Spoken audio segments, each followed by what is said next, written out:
Olá, olá a todos. Eu sou o professor Elon Frazão, pré-candidato a deputado estadual pelo PSL do Ceará. E hoje, antes de entrarmos diretamente no título do nosso vídeo, eu mais uma vez peço aos nossos amigos e irmãos aí do Facebook que se inscrevam no nosso canal, dê o like e compartilhe o vídeo, além de acionar o sininho para você receber as notificações. O título que você está vendo do nosso vídeo de hoje é a continuação do que fizemos anteriormente. O dom de presidir ou governar provém de Deus. É a segunda parte, parte 2. E nós já vamos dando sequência aí aos nossos estudos. Muito bem, olha. Nós, como falamos a primeira vez, agora vamos à segunda parte. A sua autoridade, quer dizer, a autoridade daqueles que governam, está submetida à de Deus e à de Cristo, ou seja, a autoridade daqueles que governam, essa autoridade ela está submetida, ou seja, está abaixo, está submetida à autoridade de Deus e também à autoridade de Cristo. Então, há um argumento, sempre existem pessoas maliciosas que traz um argumento totalmente fora de contexto. Observe só. Introduzir a anarquia. Há pessoas que querem introduzir a anarquia dizendo o seguinte: olha o tipo de argumento que é utilizado. Que não vai haver nem rei e nem rocha que impeça que todos andem em confusão e desordem. Não adianta por ordem, não adianta por lei, não adianta colocar estatutos ou freios, porque não tem como parar aqueles que querem criar confusão e desordem. E eles ainda replicam dizendo o seguinte, que antigamente existiam estatutos e leis, Deus deixou leis e estatutos, mas isso existia antigamente, reis e governantes que governavam sobre o povo e os judeus, porque as populações daquelas épocas eram ignorantes. Contudo, agora não, agora é diferente, pois, segundo a perfeição, não, nós temos o Evangelho. Então é diferente porque, segundo a perfeição que Cristo nos propõe no Evangelho, ou seja, se seguirmos o que hoje nós conhecemos como a perfeição das palavras de Cristo que Ele nos ensinou, então não precisamos mais de leis, não precisamos mais de polícia, não precisamos nada disso, não precisamos. Precisamos apenas seguir o Evangelho. Mas antigamente precisavam dessas coisas, reis, rochas, quer dizer, rocha aqui que nós colocamos são autoridade, porque o povo era ignorante dessa verdade.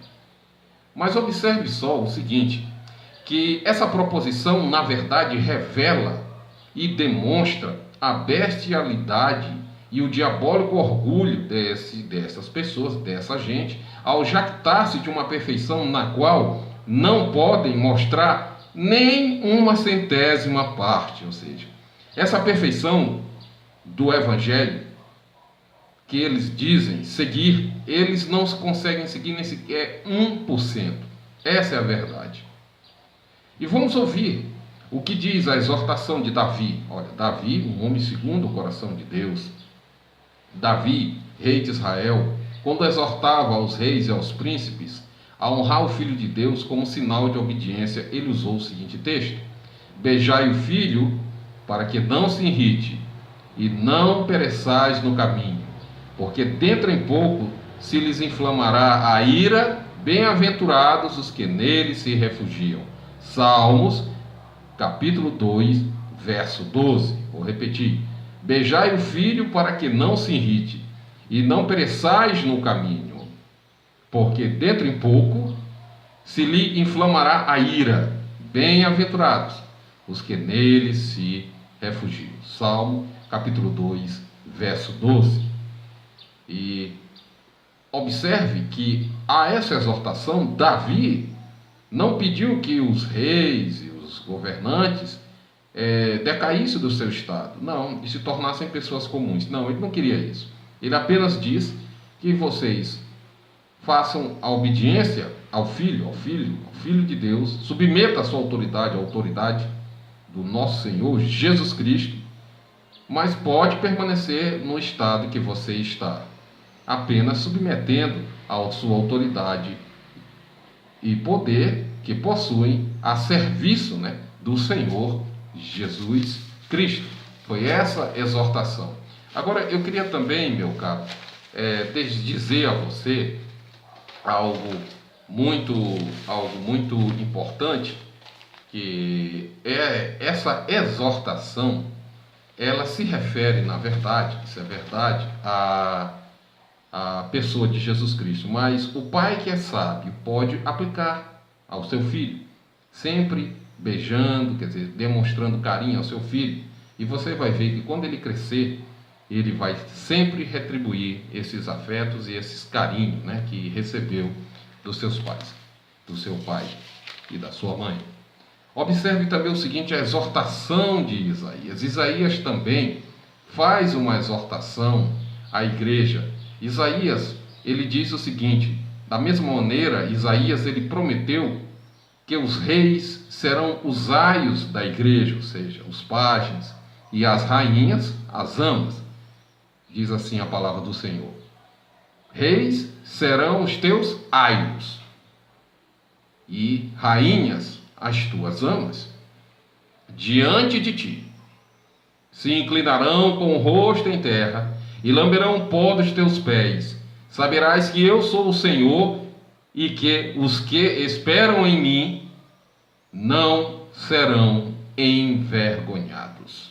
Isaías, capítulo de número 49, verso de número 23. Vou repetir o texto. Reis serão os teus aios, e rainhas as tuas amas. Diante de ti se inclinarão com o rosto em terra, e lamberão o pó de teus pés. Saberás que eu sou o Senhor, e que os que esperam em mim não serão envergonhados. Não serão envergonhados. Não os desagrada, nem lhes tira a sua dignidade. Essas exortações não degrada, não desagrada, ou não degrada, melhor, não degrada e nem tira a dignidade que possuem os governantes, os reis, as autoridades, de jeito nenhum. Antes confirma seu título, chamando-os de, olha só que coisa bonita, patronos e protetores dos fiéis servidores de Deus. Pois esta profecia se refere à vinda de Cristo, nosso Senhor. Então, meu caro, há ainda muitos outros testemunhos. Nós estamos fazendo um vídeo, essa pequena, vamos dizer assim, essa pequena demonstração coletânea, dizendo o seguinte: também tem muitos outros testemunhos vamos dizer, dentro das Escrituras, vamos de ponta a ponta. Então, esses testemunhos nesse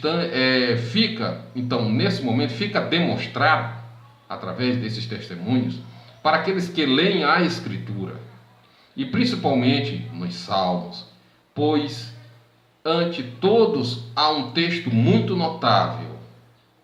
Observe bem esse texto, e é do apóstolo Paulo, no qual ele, fazendo exortação a Timóteo, pedindo que se façam orações públicas pelos reis, e expondo a razão que Paulo dizia para fazer orações públicas pelos reis, pelos governantes, pelos magistrados. Ele deu essa exortação a Timóteo, e Timóteo transferiu essa exortação à igreja. Era para que vivamos vida tranquila e mansa, com toda piedade e respeito.